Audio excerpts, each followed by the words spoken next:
Applied Econometrics. Review of Basic Econometric Models.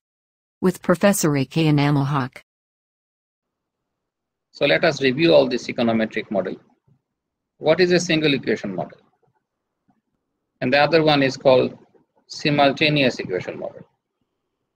So remember, econometric models should be very clear about it, that we have two types of model. One are called, so all econometric models are two types. One is a single equation model and one is a simultaneous equation model. If I look into a model, I should always say, if depending on my exogenous and exogenous, the model could be single equation model or the model could be simultaneous equation model. Remember, it is me who will tell, or it is be simultaneous equation model. If it is simultaneous equation model, single equation model, so let us look at the single equation model. First strategy is ordinary least square. But you cannot run an ordinary least square unless you are sure that this is a single equation model.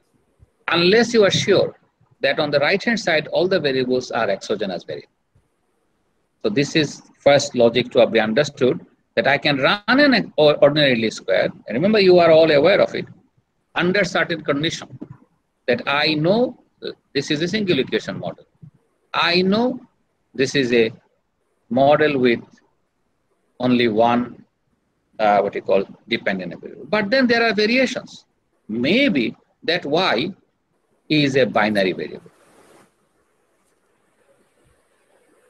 So that y I'm talking about, remember why the variables are measurable. So the y is if the y is a binary variable, then I have either Probit model or I have a Logit. But I'm not giving all the names. So I have a Probit or Logit. There's also another one which is called Tobit. That's one. There may be single equation, but there may be on the right hand side, there are lagged variable. What is lagged variable? My decision today, yt, is not dependent on xt, but also dependent on xt minus 1. So if that is the case, I have a lag variable, lag dependent, lag model. And lagged model, how many types of lagged model you have seen? Lagged model, one is polynomial distributed lag model. Remember this? So there is a distributed lag model and there is a geometric lag model. Because these are the primary models that you should know that, okay, then you say what type of model I will apply. But first estimating model is polynomial distributed lag model or geometric distributed lag model. So there are two types of lag model exist. And there is, probably you have seen Koyok transformation. So this is a lag model, this is one. Then we have another call, which is called lag dependent variable model. So lag dependent model, which is lag dependent model means your y variables now comes from this right hand side. So this is like this, yt is a function of xt yt minus 1. But yt minus 1. This is lag dependent variable, but this is exogenous lag. And there are two types. The dummy is on this side. If the dummy is on this side, that's a binary equation model. Because you are defining models on this side all the time. Okay? Oh, okay, sir. Achha. Dummy is a variable on the right hand side. Okay? So there is a Poisson regression model and there is a negative binomial distribution model, regression model. So these are these are all single equation model. We are talking about single equation model. We are not talking about even simultaneous. Okay. So this is the negative binomial. That's we have Poisson regression model. We also have ordered, which is part of the logit, ordered logit, ordered probit. So it's not really does not come here, but that is basically ordered logit, ordered probit. So if your logic model is 0 and 1, but if it is categorical, it becomes ordered logit and ordered probit. And each of them has a different estimating technique. So you cannot always run OLS on all of them. So OLS is obviously one of them. So there is OLS regression model, which is the simplest regression model, which we have seen. But then these are not simple regression model. All of this model will change. So all of them are single equation model. Let's go to the simultaneous. Now I go to the simultaneous equation model. And when I go to simultaneous equation model, so the next question is, we have, what is the simultaneous equation model? We have multiple y and we have multiple x's. So we have x's as well as, this is k, this should be m. So we have x's and we have y's mixed up here on the right hand side. So this is the simultaneous equation model. What is the point of this model? First of all, they are not independent models. They are dependent on each other. You cannot estimate y2 because y1 is here. And you cannot estimate y1 because maybe y3 is here. You cannot estimate y3 because y2 is here. So this is a simultaneous equation model. If there are all this simultaneity exist, then there are different estimating technique.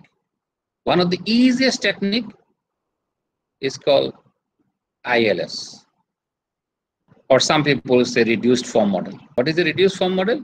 We use a mathematical operation to convert all this equation into a reduced form. What is a reduced form? The right hand side, we reorganize our equation that will be only x's, nothing else. What we do, we manipulate this set of equation.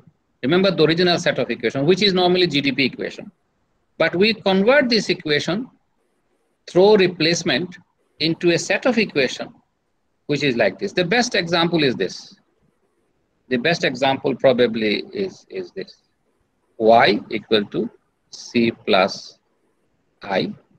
C equal to A plus BY.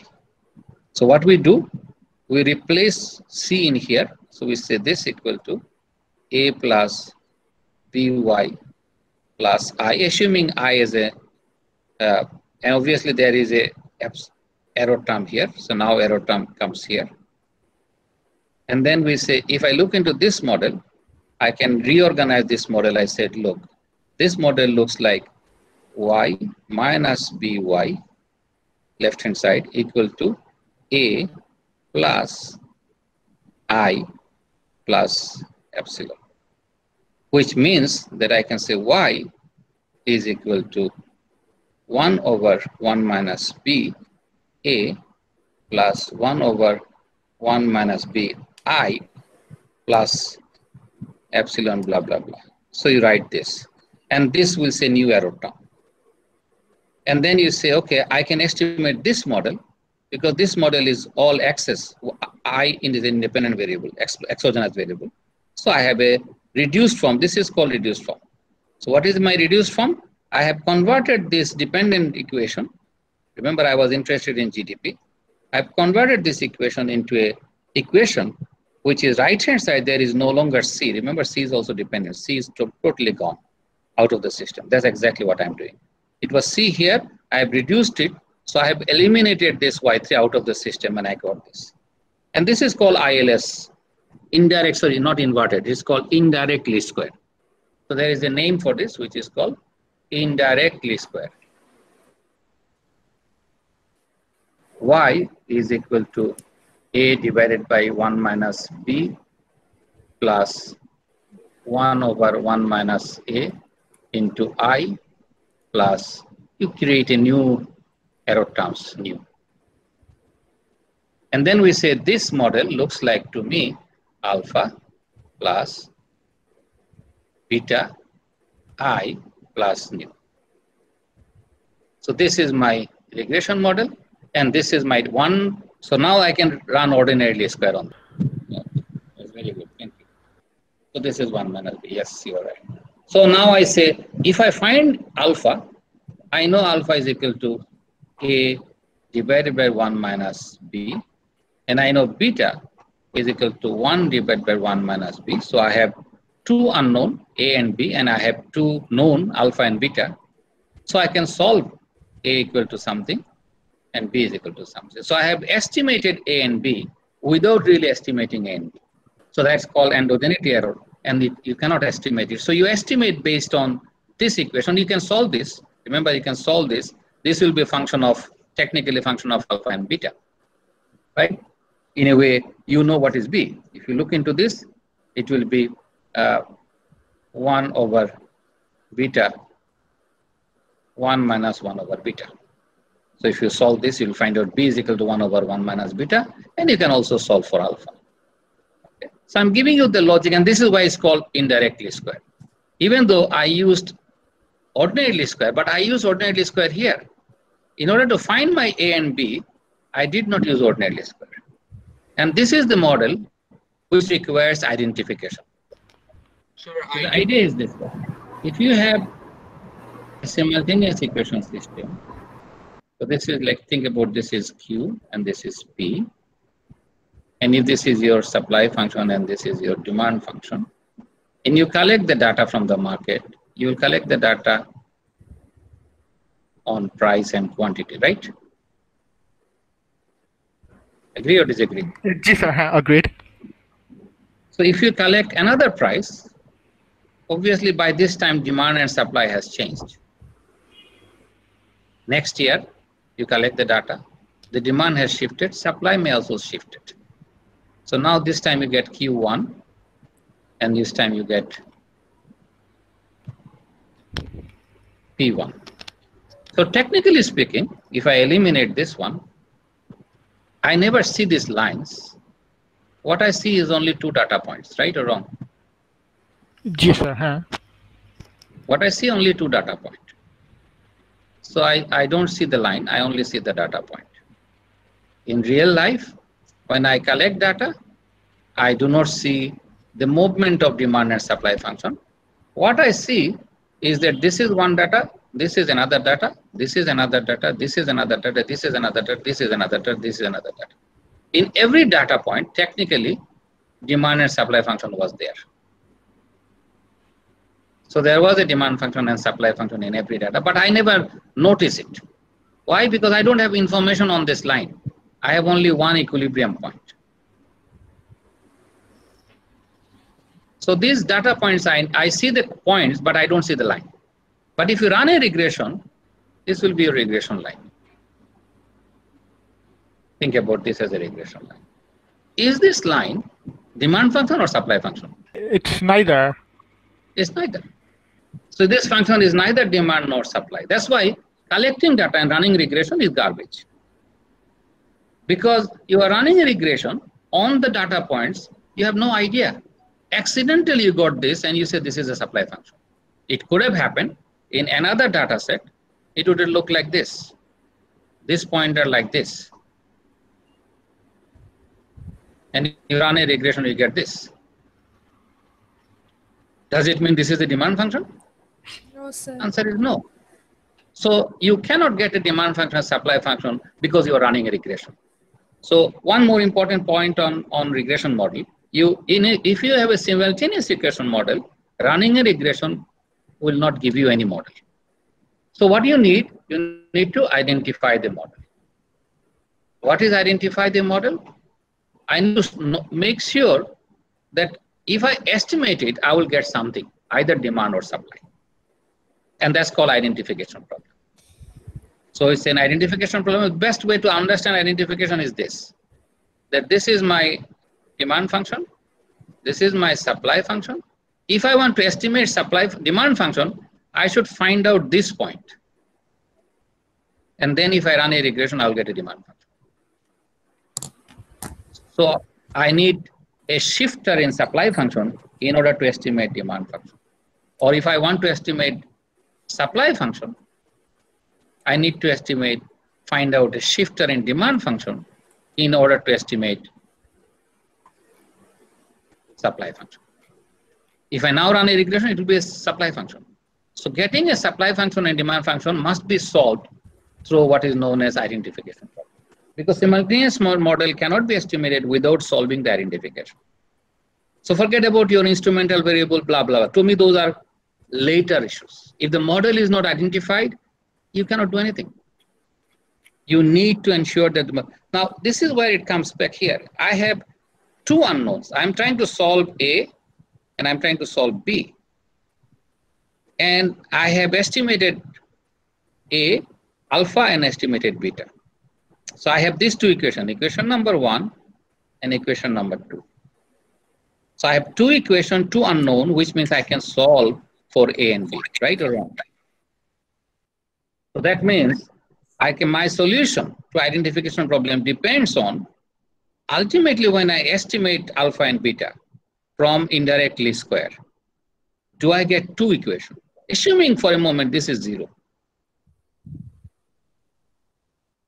So now you realize the problem is that I have two parameters, but I have only one equation, which means this equation cannot be identified because you don't have a value of beta. If you don't have a value of beta, you have A and B. How can you find value of A and B from 1 alpha?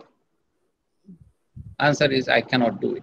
So that's the whole point, that if you run a regression model has to be identified. And there is called rank condition for identification. And there is called order condition for identification. So there are two conditions. Okay, so this is a sufficient condition and this is a necessary condition. These are fundamental to any simultaneous equation model. And if it is not met, your software will say I cannot do anything. But you should know as a researcher that, okay, what they are talking. They will only say rank condition is not satisfied. So what is your rank condition? All technically, to me, they would technically now in a simple way is telling that we have the problem of this, which is ILS, which is remember the indirect least square is one of the first method. Now, there is a problem of identification, and the problem of identification they have defined into several categories. They said identification problem technically can be one which is exactly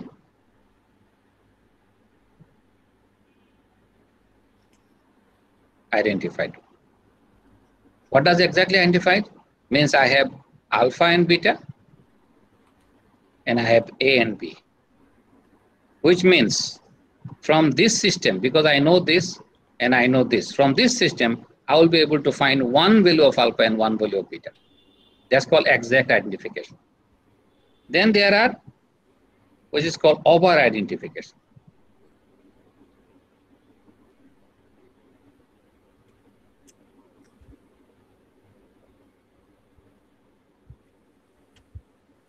What is over identification?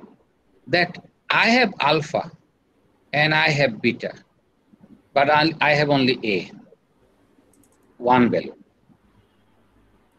Which means because I have two equations and one value, I will be able to solve this A into two different values. One could be A1, one could be A2. And I will have a problem of understanding which one is the correct one. This system is over-identified. So now, under-identification model. What is an under-identification? I have A and B, but unfortunately I have only alpha. I have one equation here, but two unknown, which means I cannot solve. So there are three different, this is why they spend the whole chapter on it. But this is your identification. So a model, you cannot start thinking of a model unless, so this model, ILS is fantastic.